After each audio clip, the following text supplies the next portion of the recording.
Hello, 9ാം ക്ലാസ്സിൻ്റെ biology എക്സാമിന് ചോദിക്കാൻ ചാൻസ് ഉള്ള കുറച്ച് ക്വസ്റ്റ്യൻസും നിങ്ങൾ തീർച്ചയായിട്ടും പഠിച്ചിരിക്കേണ്ട കുറച്ച് ഭാഗങ്ങളുമാണ് ഈ വീഡിയോയിൽ ഡിസ്കസ് ചെയ്യുന്നത്. ഇത് ഇംഗ്ലീഷ് മീഡിയത്തിൻ്റെ വീഡിയോ ആണ്. നമ്മൾ ഓൾറെഡി മലയാളം മീഡിയത്തിൻ്റെ ക്വസ്റ്റ്യൻസ് ഡിസ്കസ് ചെയ്യുന്ന 2 വീഡിയോ അപ്ലോഡ് ചെയ്തിട്ടുണ്ട്. ഓക്കെ, അപ്പം നമുക്ക് ക്വസ്റ്റ്യനിലേക്ക് കിടക്കാം. നമുക്കിങ്ങനെ ഫൈലം തരും, എന്നിട്ട് നമ്മളോട് കുറച്ച് സ്പീഷീസും തന്നിട്ട് അത് ഏത് ഫൈലത്തിലാണ് ഉൾപ്പെടുന്നതെന്നുള്ളത് എഴുതാൻ പറയും. അപ്പോൾ അതുകൊണ്ട് നമ്മൾ എല്ലാ ഫൈലവും അതിൻ്റെ ഓരോ വീതം എക്സാമ്പിൾസും പഠിച്ചു വെക്കണം. ഓക്കെ, ഇപ്പോൾ പോരിഫെറയിൽ വരികയാണെങ്കിൽ സ്പോഞ്ചസ് ഉണ്ട്, നിഡേറിയയിൽ വരുമ്പം hydra, jelly fishes, sea anemone, അതുപോലെ തന്നെ പ്ലാറ്റി ഹെൽമന്തസിൽ വരുമ്പോൾ പ്ലനേറിയ ഉണ്ട്, ടേപ്പ് വേം ഉണ്ട്, ഫ്ലൂക്ക് ഉണ്ട്. അതുപോലെ തന്നെ നെമറ്റോഡയിൽ വരുമ്പോൾ റൗണ്ട് വേം, ഹുക്ക് വേം, പിൻ വേം. അപ്പം നിങ്ങൾ ഏതെങ്കിലും ഒരു 2 എക്സാമ്പിളെങ്കിലും അറ്റ്ലീസ്റ്റ് ഒരു 2 എണ്ണത്തിൻ്റെ പേരെങ്കിലും പഠിച്ചിരിക്കണം കേട്ടോ. ഓക്കെ ആണല്ലോ. ഇനി അനലിഡയിൽ വരുമ്പം എർത്ത് വേമും വരും, ലീച്ചും വരും. ആർത്രോപോഡ് ആകുമ്പോൾ പ്രോൺ ഉണ്ട്, കോക്രോച്ച് ഉണ്ട്, ക്രാബ് ഉണ്ട്. ഓക്കെ ആണല്ലോ. പിന്നെ മൊളുസ്ക, പിന്നെ എക്കിനോഡെർമാറ്റ. അപ്പോൾ മൊളുസ്കയിൽ വരുമ്പം ഒക്ടോപ്പസ് ഉണ്ട്, സ്നെയിലുണ്ട് അല്ലേ. നമുക്ക് എക്കിനോഡെർമാറ്റയിൽ വരുമ്പം സീ ഓർച്ചിൻസ് ഉണ്ട്, സ്റ്റാർ ഫിഷ് ഉണ്ട്. ഓക്കെ ആണല്ലോ. ഇനി ഈ ഭാഗത്തു നിന്ന് വരാൻ ചാൻസ് ഉള്ള ഒരു ക്വസ്റ്റ്യൻസ് നമുക്ക് നോക്കാം കേട്ടോ. ഓക്കെ, ഈ ക്വസ്റ്റ്യൻ നോക്കാം. നമുക്ക് ഫൈലം തന്നിട്ടുണ്ട്, അതിൻ്റെ പെക്യുലാരിറ്റീസ് തന്നിട്ടുണ്ട്, എക്സാമ്പിൾ തന്നിട്ടുണ്ട്. Identify the one that is correctly arranged in the following table and written it down. Okay, ഇതിൽ നമുക്ക് കറക്റ്റായിട്ട് തന്നിട്ടുള്ളത് ലാസ്റ്റ് വൺ ആണ്, നെമറ്റോഡയാണ്. ലോങ് ആൻഡ് റൗണ്ട് ബോഡീഡ് വേമാണ്, ഹുക്ക് വേമാണ് അതിൻ്റെ എക്സാമ്പിൾ. ഓക്കെ ആണല്ലോ. അപ്പോൾ ഫൈലം പഠിക്കണം, അതിൻ്റെ ഒരു പെക്യുലാരിറ്റി, ഒരു എക്സാമ്പിൾ. ഓക്കെ, നമുക്കിതുപോലെ മാച്ച് ദ ഫോളോയിങ് ആയിരിക്കും തരുന്നത്, അല്ലെങ്കിൽ മിക്സ് ചെയ്തിട്ട് അത് ഏത് ഫൈലത്തിലാണ് ഏത് സ്പീഷീസാണ് വരുന്നതെന്നുള്ളത് എഴുതാൻ തരും. ഓക്കെ ആണല്ലോ. അടുത്ത നമ്മുടെ പ്രധാനപ്പെട്ട ഒരു ടോപ്പിക്കാണ് ഹ്യൂമൻ സ്കെൽട്ടൺ. ഓക്കെ, നമുക്കറിയാം ആക്സിയൽ സ്കെൽട്ടൺ ഉണ്ട്, അപ്പൻഡിക്കുലർ സ്കെൽട്ടൺ ഉണ്ട്. അപ്പോൾ ആക്സിയൽ സ്കെൽട്ടണിൽ ഏതൊക്കെയാണ് വരിക, അതുപോലെ തന്നെ അപ്പൻഡിക്കുലറിൽ ഏതൊക്കെയാണ് വരിക എന്നുള്ളത് നിങ്ങൾ ജസ്റ്റ് ഒന്ന് പഠിച്ചു വെക്കണം. ഓക്കെ ആണല്ലോ. ഈ പിക്ചർ ഒന്ന് നോക്കുക, ഇതെന്താണെന്നൊന്ന് വായിക്കുക. ആക്സിൽ എന്താണ്? It consist of the bones seen in the central axis of the body അല്ലേ. ആ കളറും നോക്കുക കേട്ടോ. ആക്സിലിൻ്റെ കളർ ബ്ലൂ ആണ്, അപ്പോൾ ബ്ലൂ എവിടേക്കാണ് വരുന്നത് നോക്കുക ഈ പിക്ചറിൽ.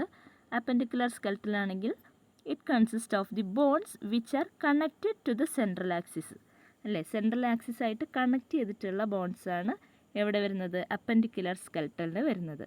ഓക്കെ ആണല്ലോ. ഇനി നമുക്ക് ക്വസ്റ്റ്യൻസ് നോക്കാം.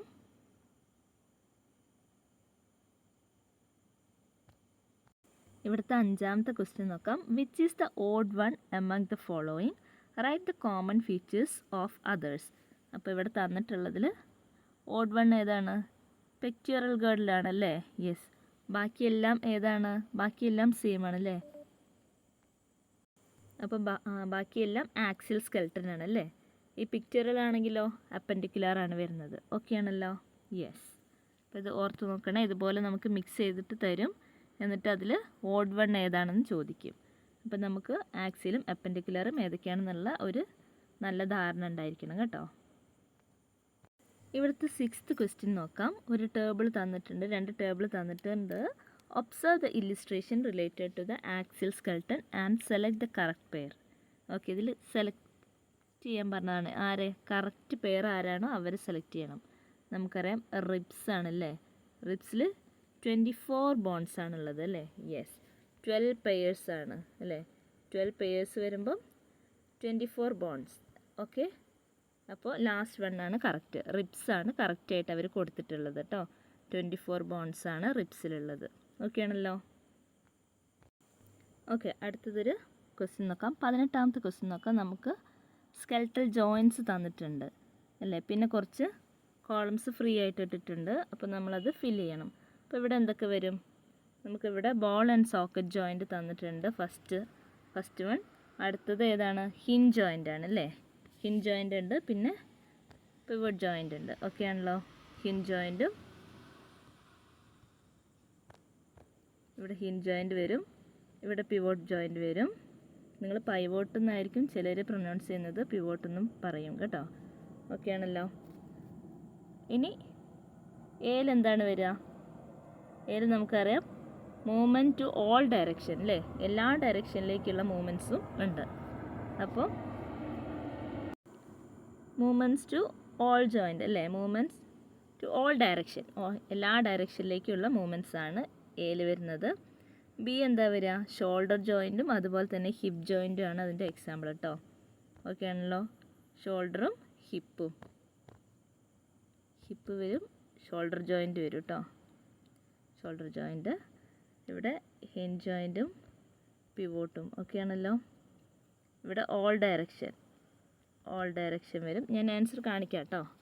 ഇനി ഡി ആകുമ്പോൾ എന്താണ് വരിക, ഡീൻ്റെ കോളത്തിൽ എൽബോ ആണല്ലേ, എൽബോയും നീയും അതുപോലെ തന്നെ ഫിംഗർ ജോയിൻറ്റും, എൽബോ അതുപോലെ തന്നെ ഫിംഗർ ജോയിൻ്റൊക്കെ ഇവിടെയാണ് വരുന്നത്.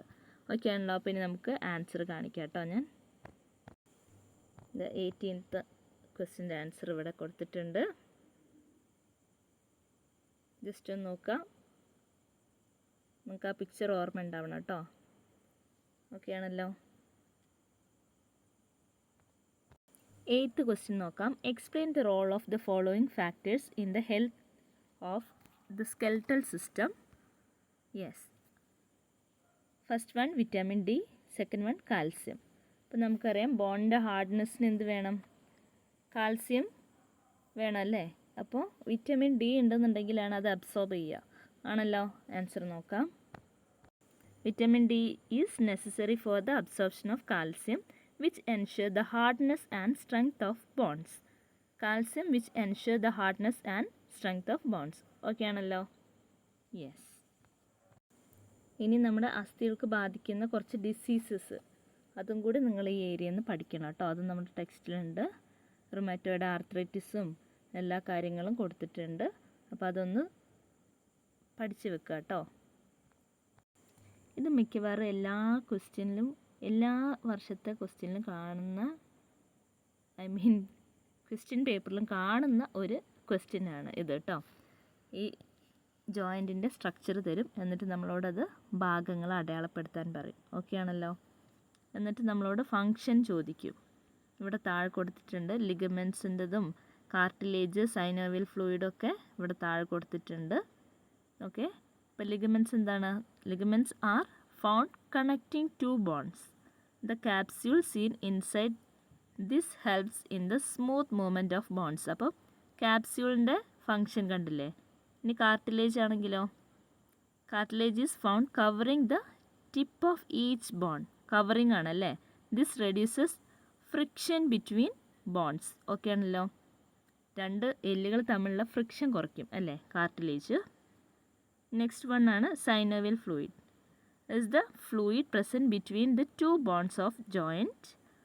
This also reduces friction between the bonds. Okay, ഇതും ഫ്രിക്ഷൻ കുറയ്ക്കുകയാണ് ചെയ്യുക. ഓക്കെ ആണല്ലോ. അപ്പോൾ നമുക്ക് ഈ സ്ട്രക്ചർ തരും, എന്നിട്ട് ഭാഗങ്ങൾ അടയാളപ്പെടുത്താൻ പറയും. ഞാൻ ക്വസ്റ്റ്യൻ കാണിച്ചു തരാം. ഓക്കെ, എന്താ നോക്കൂ, 23ാമത്തെ ക്വസ്റ്റ്യൻ പിക്ചർ തന്നിട്ടുണ്ട്. Identify and label parts A B C. Identify ചെയ്യുക, എന്നിട്ട് അതിൻ്റെ ഫങ്ഷൻ എഴുതുക. ഓക്കെ, അതാണ് ഇപ്പോൾ നമ്മൾ നോക്കിയിട്ടുള്ളത്. ഇത് 23ലെ ക്വസ്റ്റ്യനാണ്, മലയാളം ക്വസ്റ്റ്യനാണ്. ഇതേപോലെ തന്നെ ചിത്രം തന്നിട്ടുണ്ട്, ഭാഗം തിരിച്ചറിയുക, ഫങ്ഷൻ എഴുതുക. അത്രയേ ഉള്ളൂ കേട്ടോ. സെയിം ക്വസ്റ്റ്യൻ തന്നെയാണ്. അപ്പോൾ ഇത് റിപ്പീറ്റ് വന്നുകൊണ്ടിരിക്കുന്നൊരു ക്വസ്റ്റ്യനാണ് കേട്ടോ. അപ്പോൾ നമ്മൾ കുറച്ച് ശ്രദ്ധ ഈ ക്വസ്റ്റിന് കൊടുക്കണം. ഓക്കെ ആണല്ലോ.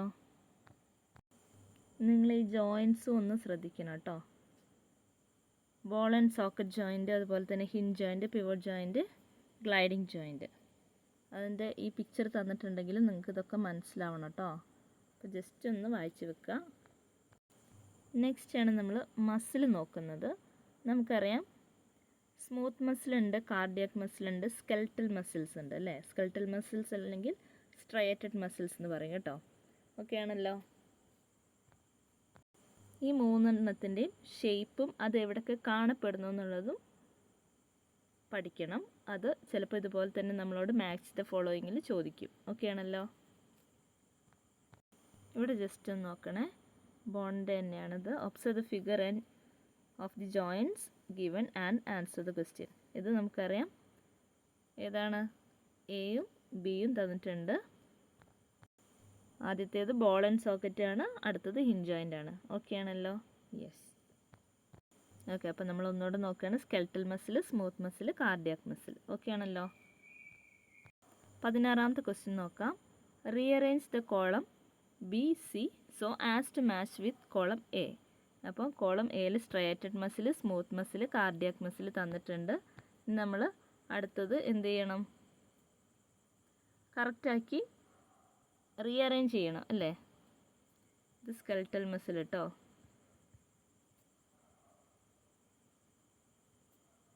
സ്ട്രയേറ്റഡ് മസിലും. അപ്പോൾ ഇനി നമ്മൾ എന്ത് ചെയ്യണം? ഇതിൻ്റെയൊക്കെ ഷേപ്പ് നമുക്ക് അറിയണം അല്ലേ? യെസ്, അത് എവിടെയാണ് കാണുക എന്നുള്ളതും അറിയണം. ഓക്കെ ആണല്ലോ? ഓക്കെ, അപ്പോൾ നമുക്ക് നോക്കാം. സ്ട്രയേറ്റഡ് മസിൽ സിലിണ്ടറിക്കൽ ഷേപ്പാണ് അല്ലേ? അത് സീൻ അറ്റാച്ച് ടു സ്കെൽട്ടനായിട്ട് അറ്റാച്ച് ചെയ്ത് നിൽക്കും. അടുത്തതാണ് സ്മൂത്ത് മസിലാകുമ്പം അത് സ്പിൻഡിൽ ഷേപ്പാണല്ലേ? Yes, seen in internal organs like stomach and small ഇൻറ്റസ്റ്റൈനിലാണ് ഉണ്ടാവുക? സ്മൂത്ത് മസിൽ ഉണ്ടാവുക.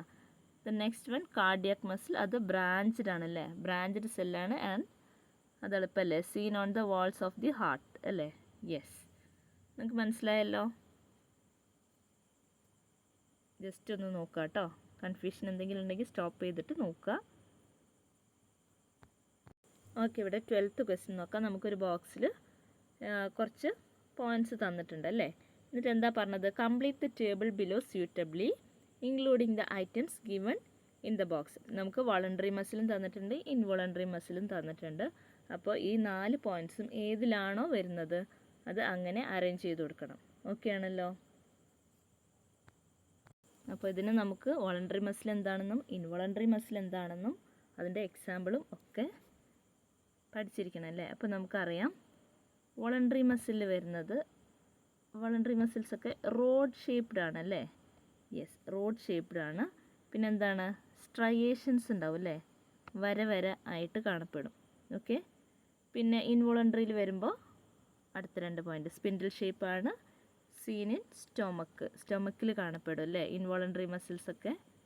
ഓക്കെ ആണല്ലോ? അപ്പോൾ വോളണ്ടറി മസിൽ എന്താണെന്നും ഇൻവോളണ്ടറി മസിൽ എന്താണെന്നും നിങ്ങൾക്ക് ഐഡിയ കിട്ടിയിട്ടുണ്ടാവും. അപ്പോൾ ഇതിങ്ങനെയാണ് ചെയ്യുക. ഓക്കെ ആണല്ലോ? ഒന്നുകൂടെ പറയാം. വോളണ്ടറി മസിലിൽ വരുമ്പോൾ റോഡ് ഷേപ്പാണ് അല്ലേ? ഇവിടെ റോഡ് ഷേപ്പാണ്. ഇൻവോളണ്ടറി വരുമ്പം സ്പിൻഡിൽ ഷേപ്പാണ്. ഇവിടെ സ്ട്രയേഷൻസ് ഉണ്ടാവും അല്ലേ വോളണ്ടറിയിൽ. പിന്നെ സ്റ്റൊമക്കിൽ കാണപ്പെടുന്നതാണ് ഇൻവോളണ്ടറി. നമുക്കത് കൺട്രോൾ ചെയ്യാൻ പറ്റില്ല അല്ലേ? ഇൻവോളണ്ടറി മസിൽസിനെ നമുക്ക് കൺട്രോൾ ചെയ്യാൻ പറ്റില്ല. ഓക്കെ ആണല്ലോ? ഓക്കെ, അപ്പം നമ്മൾ ഈ വീഡിയോയിൽ ഇത്രയും ഭാഗമാണ് പറയുന്നത്. ഇനി ബാക്കി ക്വസ്റ്റ്യൻസ് നമ്മുടെ ഫോട്ടോസിന്തസിസ്, ക്രെബ് സൈക്കിൾ, അതുപോലെ തന്നെ റെസ്പിറേറ്ററി സിസ്റ്റം, പിന്നെ ടീത്ത്, അതെല്ലാം നമ്മൾ നെക്സ്റ്റ് വീഡിയോയിൽ പറയാം കേട്ടോ. ഓക്കെ ആണല്ലോ? അതുപോലെ തന്നെ പ്ലാൻ മൂവ്മെൻറ്റ്സ് ഉണ്ട്. അപ്പോൾ അതിൻ്റെ മൂവ്മെൻറ്റ്സും കാര്യങ്ങളൊക്കെ അടുത്ത വീഡിയോയിൽ ഇൻക്ലൂഡ് ചെയ്യാം. ഓക്കെ ആണല്ലോ? അപ്പോൾ എല്ലാവരും നന്നായിട്ടിരുന്ന് പഠിക്കുക. ഓക്കെ.